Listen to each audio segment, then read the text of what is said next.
Hey everyone, a very good morning to all of you and welcome to Inside the Blue Lab with Bluehost. I hope all of you are staying safe and doing well. I'm Gaurav, I'm a product manager with Bluehost and I've been closely associated with the Bluehost Maestro initiative. All right, let's begin the session. So I'm going to talk about a little more about Maestro and the latest updates we have launched for Maestro. So before we get started, here are some hygiene items for us to get familiarized with the webinar tools. Let's try and keep the session interactive. So if you have any questions, feel free to raise your hand by clicking on the hand icon on your screen, or just click on the question mark and type in your questions. Either me or someone from my team will try and answer your questions. And if you're logging in from your phones, you will see the icons on the top of your screen. Cool. Let's do a quick check. If you guys are able to see my screen and hear me clearly, please raise your hands.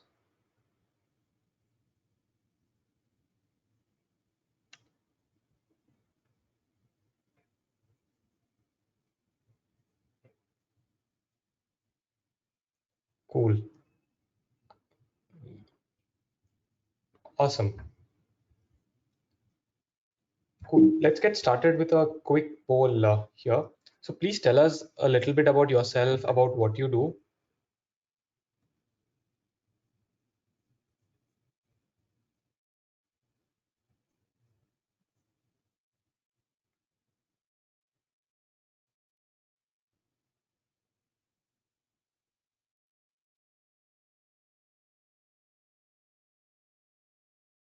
Okay.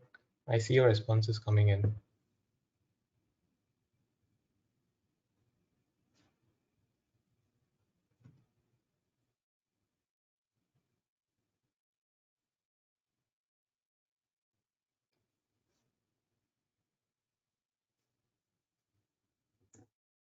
Cool. I see all of you have voted, and it's great to see a lot of web developers in the forum.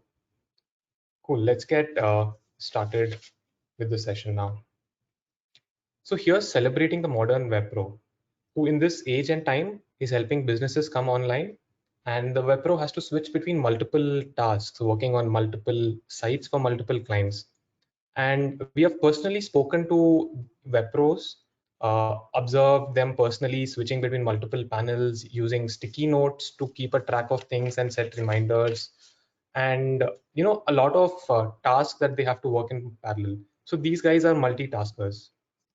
Considering these challenges that web pros face in managing clients and their WordPress sites, we built a tool that would make the lives easier and efficiently handle different tasks, right? And scale the business. So you could focus more on streamlining your ways of going about your business, right? So here's Bluehost Maestro, a must-have tool for the modern web pro. Before I dive into the details, here's a small video for you about Maestro. Welcome to Bluehost Maestro, the easy way for web pros to manage multiple sites and clients. Once you create your free account, Maestro gives you one-click access to all your sites. No more juggling separate usernames and passwords, giving you more simplicity, more security, and more superpowers to grow your web pro business. Plus, you can add, remove, and sort your clients' websites with just one click, making it easier to keep track of all your themes, plugins, patches, and updates. One place, one login, one dashboard to rule them all. Bluehost Maestro. Sign up for free to simplify your website management tasks. All right. For those of you who are not familiar with Maestro, we launched Bluehost Maestro a year back as a beta, and since then we've been launching features helping web professionals streamline their business. We have been working very closely with our users, the web pros, to understand challenges and roll out features that help them overcome these challenges. So getting into the features now. So we started off by solving for a very important challenge that web pros face today. that is organizing multiple projects for multiple clients and their WordPress sites, right?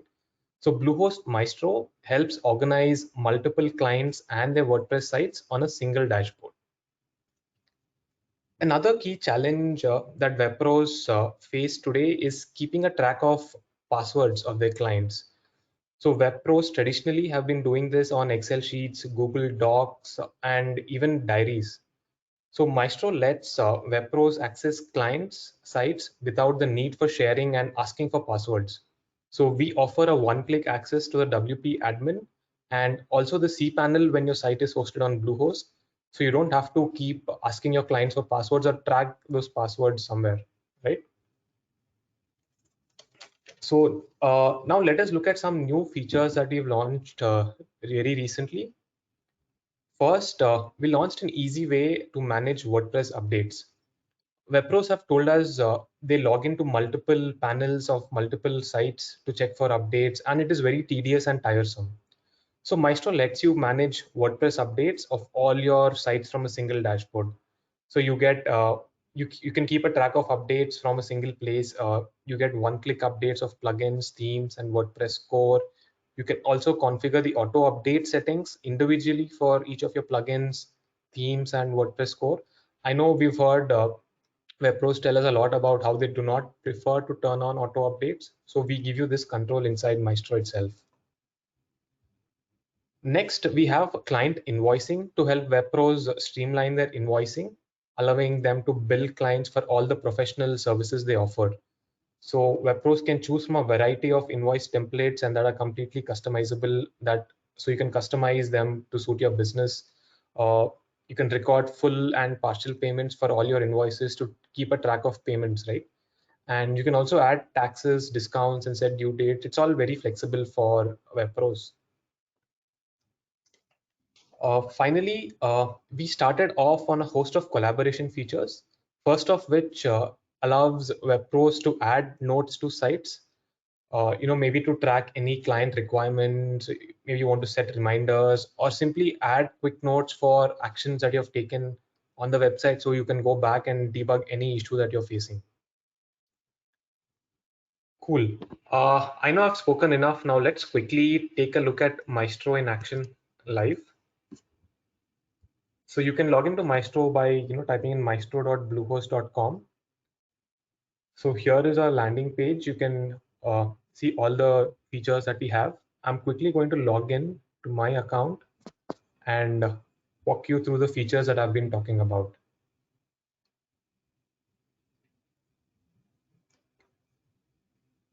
So here's a Maestro dashboard. Like as I've said, you can organize all your sites in a single place.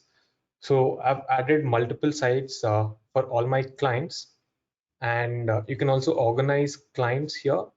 So I've added 3 of my clients here, and I also have a personal folder where I can manage my personal work.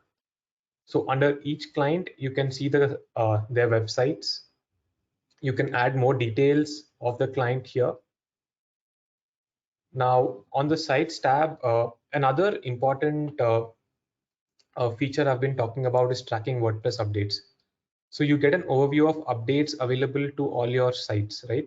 So you can see the updates available for these sites. Now, before I go into the updates, let me tell you how easy it is to add a site to your Maestro dashboard. So I'm going to show you by adding a sample site. So I'm going to add an existing site. Let's say the URL sample.com.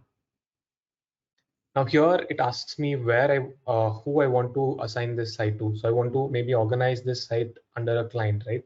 So I can assign it to myself. Then the site will show up under me in the clients, or I can assign it to a client. So here you can search and select a client you want to assign this site to. Maybe the site belongs here. Now the site here I'm adding belongs to John Doe. So I'm going to select the client and continue. So here you choose where your site is hosted. So I'll tell you what the difference between these two options is. So let's say your site is hosted on Bluehost. There are 2 levels of access you can get. So first level of access, like I was mentioning, you get one-click access to the cPanel as well as a WordPress admin. And you can choose only to get access to the WordPress admin also. So let's say I want access both to the cPanel and the WordPress admin.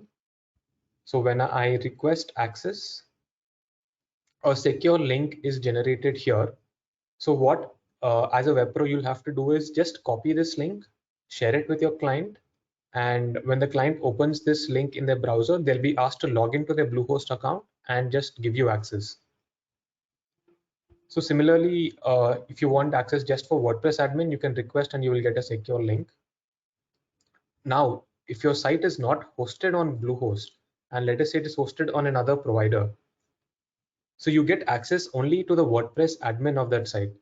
So here, what you'll have to do is install a Maestro connector plugin. So log into your WordPress admin, install the Maestro connector plugin, and once you activate it, you'll be asked for a secret key. So you can share the secret key with your client, and the client can paste the secret key and give you access, right? So since this is sample site, I mean, because there's no real site hosted anywhere, I won't get access to the hosting and WordPress admin. But so when you do get access to the WordPress admin and the cPanel, this is how your site would look.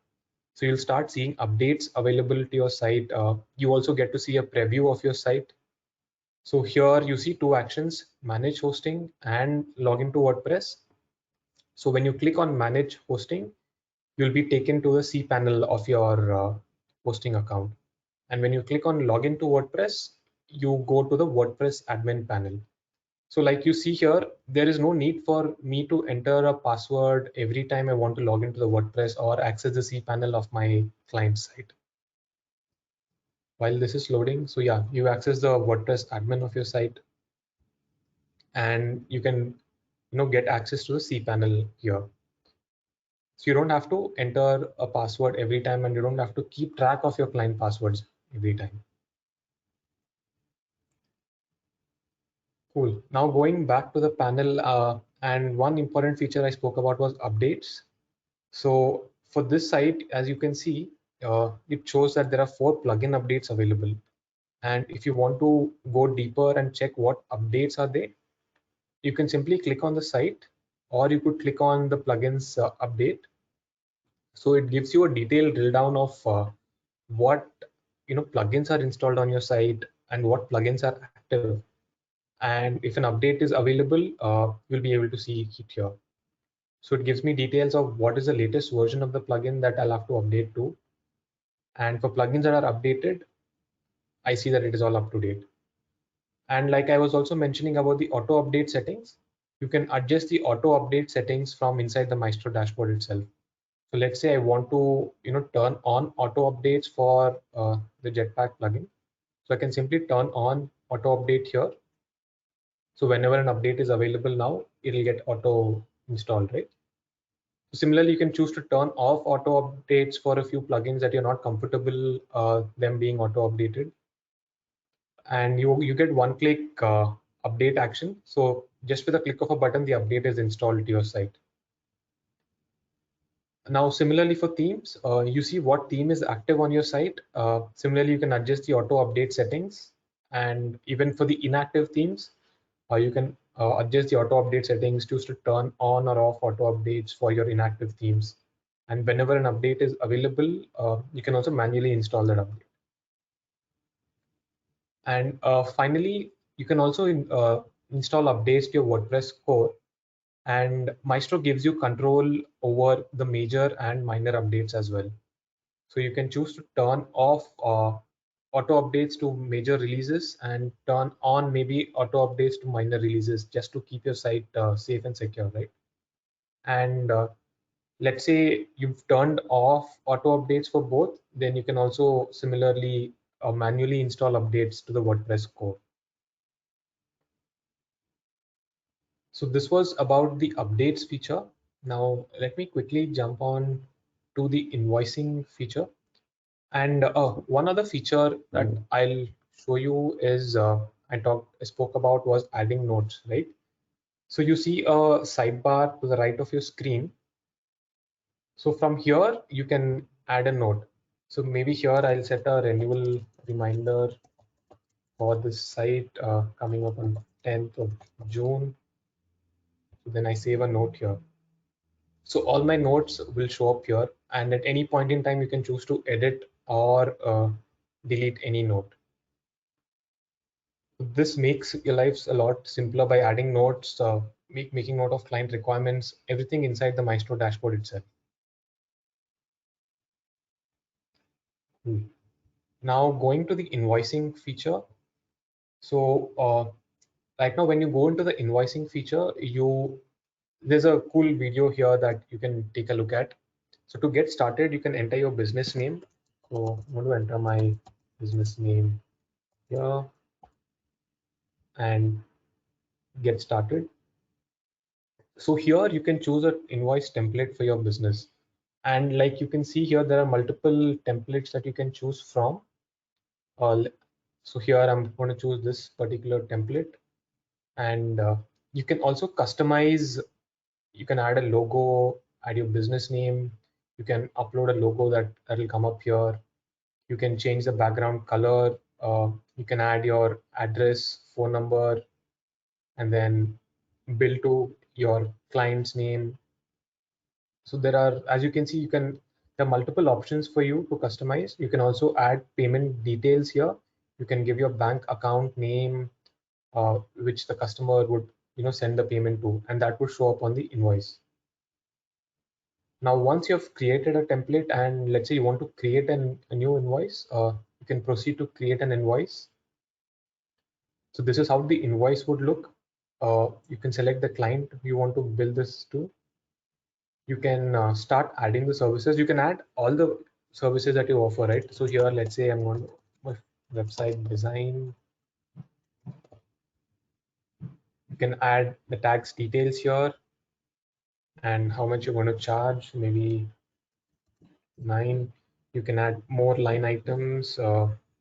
Maybe if you're doing SEO, then you can add your services here. And let us say you wish to give a discount to your customer, you can also add a discount here. So maybe 10% discount. The discount, it's all auto-generated. And so once you have done this, you can add a due date, review it, and save the invoice. So here you can choose the index of your invoice numbers, any sequence that you prefer. This is completely configurable by you.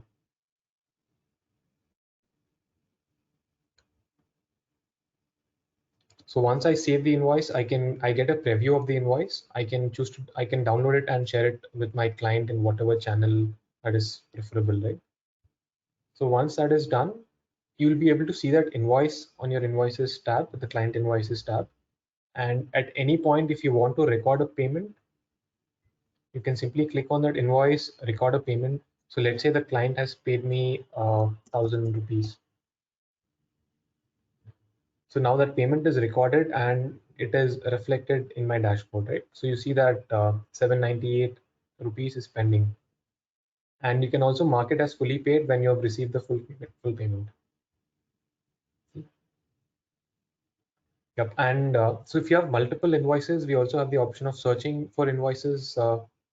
You can also, filter your invoices by the filters we have, and filter by the date, the due date, etc. Cool. And the one last feature that we offer in Maestro. So let us say you're building a new site and you want to purchase the hosting and domain. You can do that from inside your Maestro dashboard itself. So just click on buy hosting and who you're making this purchase for. So maybe I'm purchasing this for Jon Snow. Then you can choose the hosting plan you want. Select the hosting plan, choose a domain you wish to. I'm going to skip this step and finally make the payment, right? So one advantage in this is once you finish the payment and made the purchase, the site is automatically added to your Maestro dashboard, and also the requests are granted automatically. You don't have to separately request access for such sites. And all your purchase sites are differentiated with a star icon that you see here. Cool. And once you guys maybe sign up or log into your dashboard, you have any sheet feedback to share or any feature requests that you want us to add to the Maestro dashboard, feel free to share your feedback here. Cool. Now, so here's a quick poll for you. So from what you've seen, and maybe if you've already used Maestro, please tell us what features do you find most useful in your Maestro dashboard?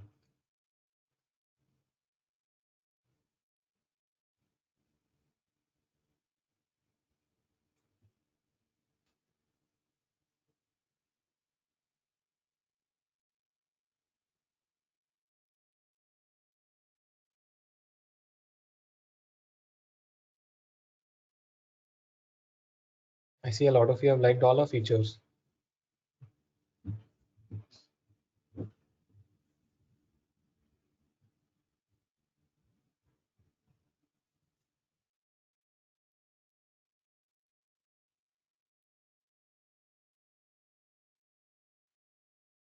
Maybe just giving it a few more seconds till we get all responses.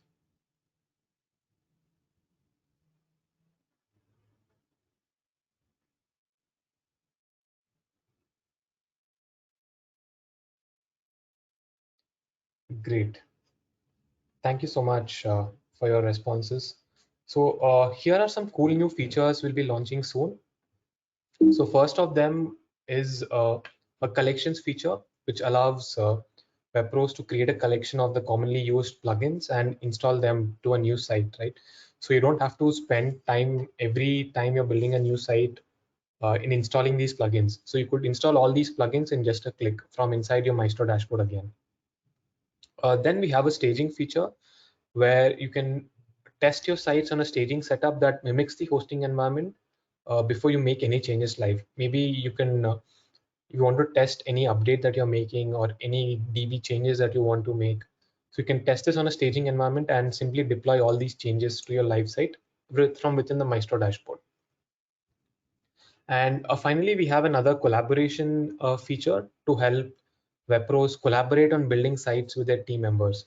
So web pros have multiple team members working with them, and they can easily collaborate on any site they're working on with this collaboration tool. One last poll before we go into the questions. Do you guys have anything in mind, or what more features are you looking forward to in Maestro? Do let us know.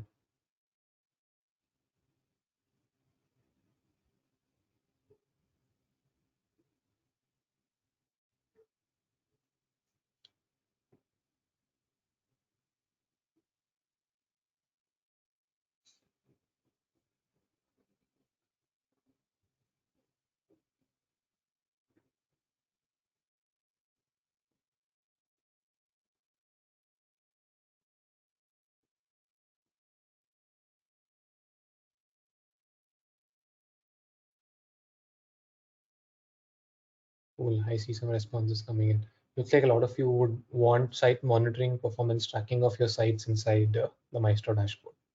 Fair enough.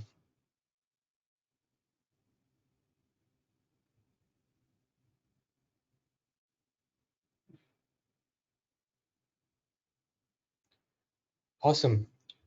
Great. So time for questions. Please type in your questions if you have anything. I'll try and answer your questions.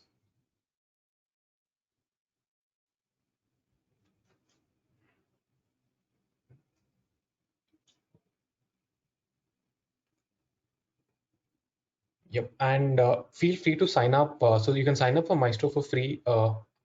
Please do explore the dashboard, and you can reach out to us at any point if you have any questions through either the widget on the panel, or you can directly reach out to us.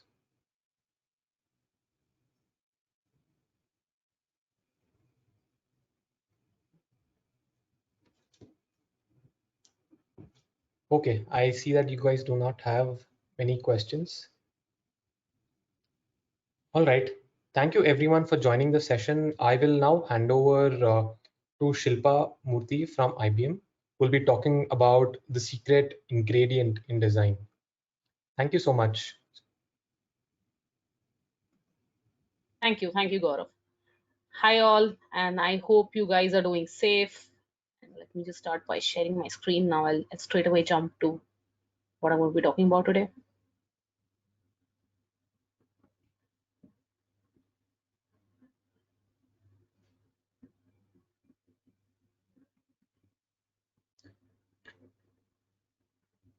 Just give me one moment.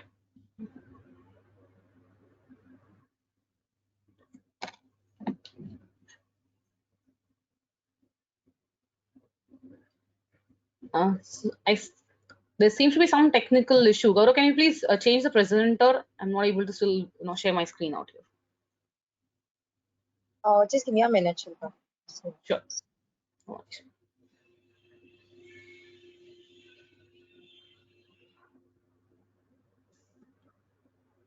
Perfect. So can you all view my screen? Yeah, Shilpa, it's visible. You can go ahead. One second. Perfect. So yes, a very good morning to everybody, and I hope yes you all are keeping safe. So as we saw about the Maestro, right? So he was explaining about what you can do, and there's such a cool tool that you can use to compile and collaborate for multiple clients and so on. So I think now we are kind of getting to the I would say the backstage of the designing, like where do we come from and what do we actually do in design. So I'm just using it as an example, and what I'm going to talk about today is like I called it the secret ingredient in design. So this is something which I have over the years learned myself. I'm still learning, like why is it so important when we say we work as a user experience designer? So what is the process actually that we follow? So I'm not going to actually go in, complete details or not explain all the, what do you say, like, the flows and what it is, but I'm just trying to give a glimpse, a sneak peek into what exactly it is, why is it so important? One of the main features or ingredient, like I'm calling it here, that why is it so important to design, to start off with something.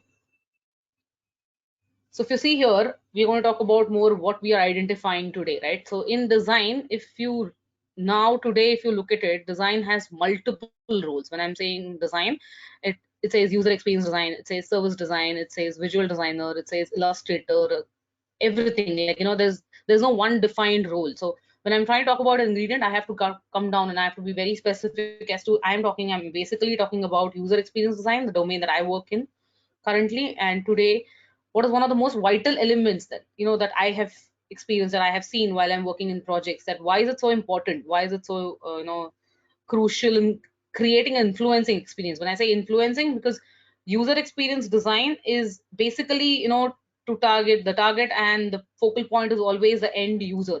Who are we creating this for? Are we actually sufficing their requirements? Are we actually catering to the final goal that that they need to have, or they have come, if there's a problem statement that they're coming to us with, are we actually giving the right solutions to them? So if you look at this, and when I say the secret ingredient, believe me, there is nothing, it doesn't say that there's some magic that's going to happen. There is nothing that only the designers are going to be knowing about this. It's actually every one of us. It's you, me, every, even the common person who's not related to design at all, even we know about this.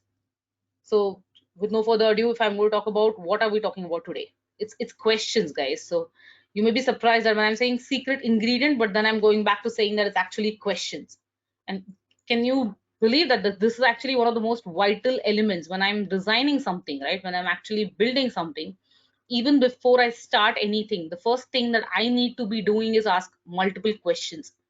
Now I need to ask a lot of questions. I need to get a lot of information. I need to make sure my content strategy is in place for us, for me to even suggest, for me to even build a solution for my clients. Now you may be wondering that I say questions. So what is so special about this? We do it every time. We do it everywhere. So for example, even if we meet somebody, the conversations typically start with questions. How are you? What are you doing? What do you do these days? I hope you're doing fine. So don't you think, like, it must be very tricky? Why am I saying questions? So when I say questions, it's because in user experience design, rather, when we say user experience design, the main thing is that we need to understand, we need to actually get in the client's feet, and we need to understand what is it that they are looking for, what is the current problems that they are actually facing, and who is their target audience, and what is the main goal, what is their objective, and to understand that we also need to know, okay, what is the business, what is the strategy that they're currently using, is it correct, are we, are we there to enhance something, or how can we, or do they have to completely change the way they are dealing with their current problem statements. So for this reason, when I say questions, and I think even before we jump into what process, I would like to take you through a very simple, step segregating that what is UX design, even before I talk about, what process is used or why is it used. So I want to just give a very sneak peek. I'm sure most of you, we saw here that you are web designers, you're developers. I'm sure most of you have an idea of what this is, but I'm just giving a very quick, insight as to, because I have people asking me these questions that what exactly is a user experience designer. People kind of, always tend to mix up between a UX and a UI person.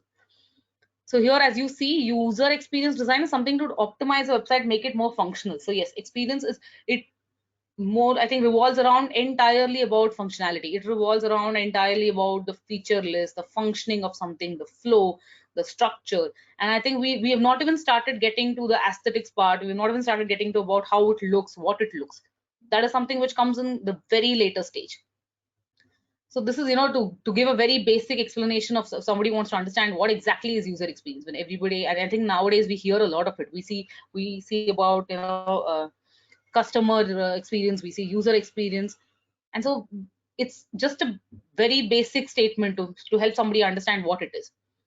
Now coming back to what it means, UX in a web design. So if you just see out here, I hope this is, I'm sorry. So it's actually, how easy and how enjoyable it is for our customers. That is what matters the most. That is what, when we are trying to say that user experience is, what it is that we are looking for. The end goal of it is that, are we actually letting our customers do what they want? Is their job getting done easier? Is it getting done faster? And are we making sure that, whatever pain points they are facing, whatever frustrations they have, are we trying to target to that? Are we trying to cater to all of that? Now, if you look at the later part of it, like I said, so what people typically keep asking me is that, what's the difference between UX and UI? And so here it is. So user experience, I'm sorry. So user experience is basically where humans interact with a machine or a piece of software. It's closely related to the experience part. UI part is what actually looks like, right? So that is a later part of it. When we have done all the research and when we've actually got the content in place, and now we move on to the UI, that is the interface of how we are trying to actually build it, what it is that it's going to look like. And like rightly said out here, user experience is the way consumers interact with it. It's like I have built something, I have designed something, I put it out in the market, and I'm just seeing how the end users, how the target audience is actually leading, they are actually using it. And do they find it useful? Do they actually are engaged with it? Do they feel like, it's actually a good tool? Are they suggesting other people to use it? So that is the whole part. So, and like I said, this is a very vast topic to cover everything in here, but this is just a simple, I would say, a sneak peek into what it is and the difference between UX and UI. What typically, if you hear people saying that I work as a user experience designer versus I work as a UI designer. So this is the vast difference, I would say. Moving forward, just to give you a little insight as to why is it so important when we emphasize so much. If you hear people saying these days that it's very important in companies for people to have a user experience designer, get designers involved in the client meetings, have them right from the beginning. So why is it important? So if you just see few of these numbers, this is what we have found from an article which says that 70% of online businesses fail to do because of bad usability. So if you've realized, when we get onto a site, the first thing is what attracts us or what captures our attention is the way the website is done. If it's actually designed well, if it has the right controls, if it has the right call to actions, if it is easy for me to navigate through the website, it's then that it's a win for me. Then I feel like, okay, fine, I want to explore a little more, I want to spend some more time. If not, if the UI is not in place, if I can't see, if it's very cluttered, if there's so much content that I'm not able to absorb anything, then most likely I'm just going to walk out of it. I'm never going to even look at the site again. So typically, I think these are some of the what do you say, like numbers that we've figured out. Like 53% of mobile site visitors leave a page that takes longer than 3 seconds to load. Just 3 seconds, imagining, while talking, but this is the fact, like when we are designing something, we have to make sure that we are capturing the user's attention. We do not let go of the user, and we want to make sure that whatever we are doing, it's not heavy. It doesn't take a lot of time to load something, and also the user is engaged. Like I said, every time the focal point will be the user. What am I building? Why am I building? Is it engaging for the user? Is it actually useful? And whatever I give. So we've seen, I would, use a lovely example. I don't know if most of you have used Dunzo, if and these days it's actually a boon having it. So they have recently changed their UI, and they've done some changes. And the way they have done it, I would really suggest and recommend everybody go in. If you're using Dunzo, for every time you book an order, you should see, the simple things that they have changed. So they've made a change in their loaders. They have used illustrations while they are searching a person for us. And even after we have we have booked, or we've got somebody to deliver our order, or give it somewhere else, so they have another set of illustrations which keep happening until the order is completed. It's quite engaging, believe me, and you tend to look at it even though there's nothing more that you can be doing on that. But while they're searching, while they're doing, the way they've used illustrations, that is kind of very interesting to look at. So that's how they're capturing the user's attention, I would say. Moving forward, so now I gave you an insight. Why is it important? How is it important? So if you ask me, so where to start? If people are wondering, like, okay, we understood that questions are important, but how do you segregate? How do you realize? How do you make sure that you're asking the right set of questions? So there are multiple ways of it. Like I said, design being very subjective, every designer is going to have a very different way of looking at it, a very different way of solving problems, a very different way of starting with any assignments that they work on with. For me, what I have realized, and over the years that I've been working on, and currently even in my current company IBM that we work with, so it is very important to get the content in place. Even before design, I would say the content strategy, and trying to figure out what exactly are we solving out here. Because we have so many things, that we have business, we have leadership team coming in, we have a technical team coming in, we have multiple requirements, somebody throwing us a concept at us, but there is no solid or concrete foundation on that. There is nothing that we can base out on. There is no content that is actually in place. So in those scenarios, when we have to build something from scratch, when we have to actually dig a little deeper, so this is what we do. So here, if you see that this is the funnel example that I have taken out here, that is, if you look at those steps that is defined out here, this is how it starts. For me, this is, if you begin with the first step, the discover step. The discover step is the very vast step where you're actually understanding about what the client is, what is that you're trying to build. Okay, what is the current position that they are in the market? Do they have any competitors? You're trying to absorb as much information as you can. That is my first step. That takes up the first part of my funnel. Moving forward, if you look at the second one, it's collecting. So now whatever I have absorbed, whatever I have looked into my discovered phase, I'm trying to collect all that information. I'm trying to keep it together. The third step is analyzing it. So what I have built, I've got something, I have discovered, I've collected all the data, and now I need to analyze, I need to brainstorm, I need to sit with my team, I need to understand, okay, whatever is given, how much of this can be used, how much of this needs to be discarded, does it make sense, does it not? Then if you come down, we have the define step. After doing all this, right, after discovering, collecting, analyzing, now is the point where I'm defining. So now actually I have to get into my stakeholders. I need to understand, okay, what is there? I have analyzed something.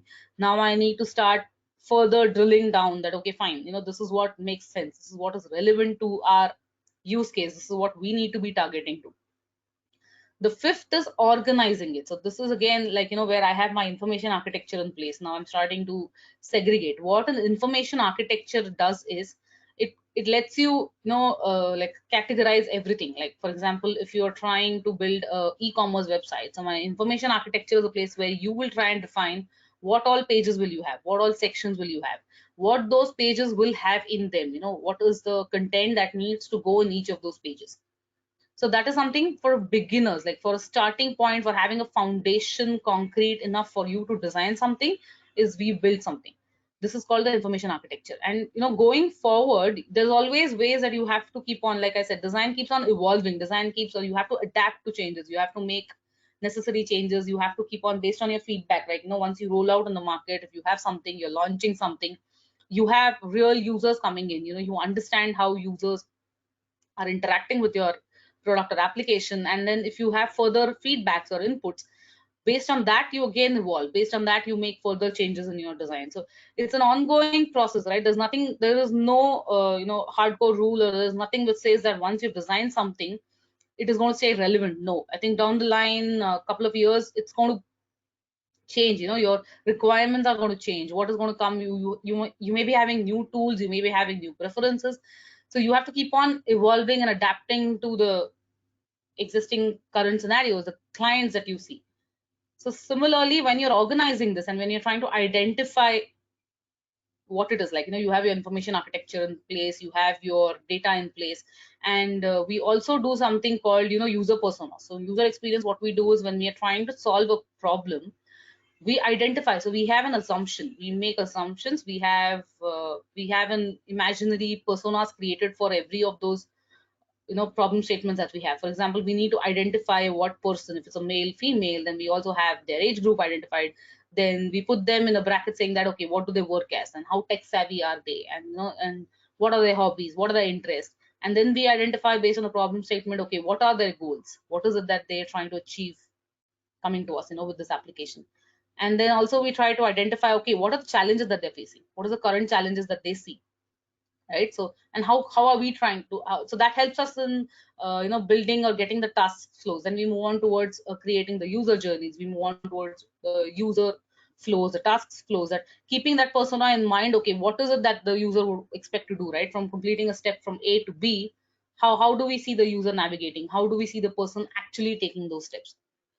And once we do that, the final step, when I say it freeze, right, what this means is you actually get down with your clients, you actually have your stakeholders, you have your team members, you have a foundation in front of you. It's like the blueprint for your design. Like you have something in place, you're discussing that, you are walking them through the flow that you have identified, and you freeze on that one flow. You freeze on that content strategy that you've built and the structure that you've built. You're aware, like I mentioned, you're aware that there are going to be multiple iterations that keep coming in. You may have to,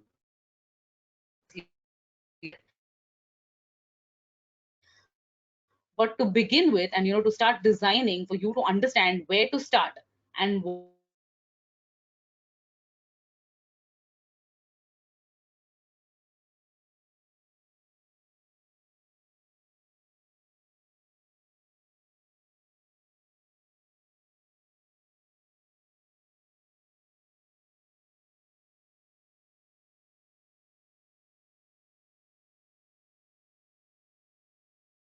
if you've heard about it, they say why, how, who, where, what. So all of this starts coming in the first section itself. And if you're identifying all of this, that helps us in building the design, that helps us in building a solution. And so again, moving forward, like I said, now all we saw was a content strategy, right? We saw that if we have to build something, if we have to build a solution, what is it that we need to do? So that was a content strategy part of it. What comes next is, here starts my design process, right? So in this phase, again, we have the similar steps, I would say. What I have done is I've not gone drilling down each of them, but then I have to just try bundling them together. So like what you saw in the concept part of it, you have the blueprint, like I said, you have the flow in place. Now you're trying to conceptualize, you're trying to analyze, you're trying to articulate whatever content you have. It's about how you translate that data into design. That is the step that you're trying to do out here.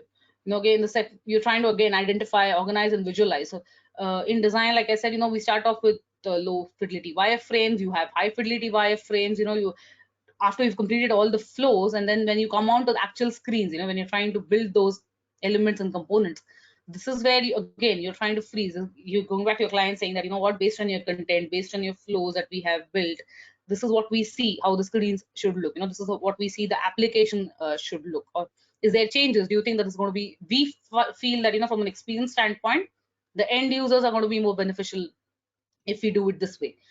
There's always going to be a back and forth, because nobody's actually going to agree to whatever's given the first go itself. So you have to cater to all of that. You have to cater to the business requirements, you have to cater to the user requirements. After getting that, again, when we finalize on the wireframes, this is the phase where we kind of define, okay, fine, these are the components, this is how we're going to go about it. And then comes my last step when I talk about building and implementing. So when I say build and implement, what it means is, if you've seen, right, the UI, the visual elements. So here is a part where I defined, okay, what's the brand, what are the colors that I'm going to use, what is the tone of the designs that I'm going to set, what are the illustrations, what are the graphics that I'm using. So all of that, the cosmetic and the aesthetic elements that come in picture, that is the last stage, I would say, that when that comes in. And this is how I'm envisioning, like I said, a very quick sneak peek into what a user experience designer actually does. Why is it important for us to ask questions, for us to have content in place, for us to build the whole flow and then get to designs? Because what people assume is, like, when design, it is not only about what you look at, or if you're looking at a screen, how it is done, what is done on the screen, but it is a lot behind, going back, saying that, okay, to build that one screen and to have to define that these are the components that go on the screen, why is it important? Why do we have to put it here, and is it going to be useful, is it going to be beneficial? Not just imagining that, okay, I find it fancy, or because even with designers, if you see that, everybody's going to have, like I said, it's based on perception, it's very subjective what every designer looks at. But with user experience, I think the whole goal and everything, like I said, revolves around the end user, revolves around the customer. So everything just keeps on falling back on functionality. Like, yes, we will work on the looks, yes, we will work on how to make it more sleek, how to follow the design trends, how to have everything that is going on currently. But then along with that, the whole focus always remains on the functionality. Like, if you're catering to what is that needs to be delivered, and if that is getting delivered. And like whatever I've been talking about, the graphs and numbers that I have just been displaying in this presentation. So a couple of examples, or a couple of these sites that I have just listed out, and I'm sure there's a lot more if you look around, but some of these have been there for a very long time. And I've like I mentioned, we use a carbon design system in IBM. I'm sure most of you must be aware of it. And what it does is, if you can actually look at it, so it's an open design system, right? So there's actually a whole design system built in where we use this. We kind of fall back for most of our everything, like I think internal IBM sites or whatever we do with IBM. So carbon is what we use. There's all those components which are predefined for us. That is something which we follow thoroughly. So that you definitely can have a look at that. There's something called Laws of UX. It's a very beautiful site which it kind of articulates very beautifully the different laws of UX, who created that, who discovered it, what it means. All of that is there. There is a site called NN Group, that Nelson Noble Group, which again has lovely articles, workshops. It clearly talks about user experience design, what it is, and they keep on publishing different articles every day. They even have different presentations, they have workshops you can attend to, you can understand. And similarly, there's these other sites which help you if you just want to go in there, if you want to read about it. This is something that this is something which I have been doing in my day-to-day life, and which I find it very useful when I'm building something, when I'm actually working on a project. So that's about what I have today for you. So thank you, and I hope this was insightful, or this actually got your attention. You may want to go and read more about it, and if you have any questions, or if you want to talk to me more on this, and feel free to contact me, or just drop in your questions out here, and I'll try and answer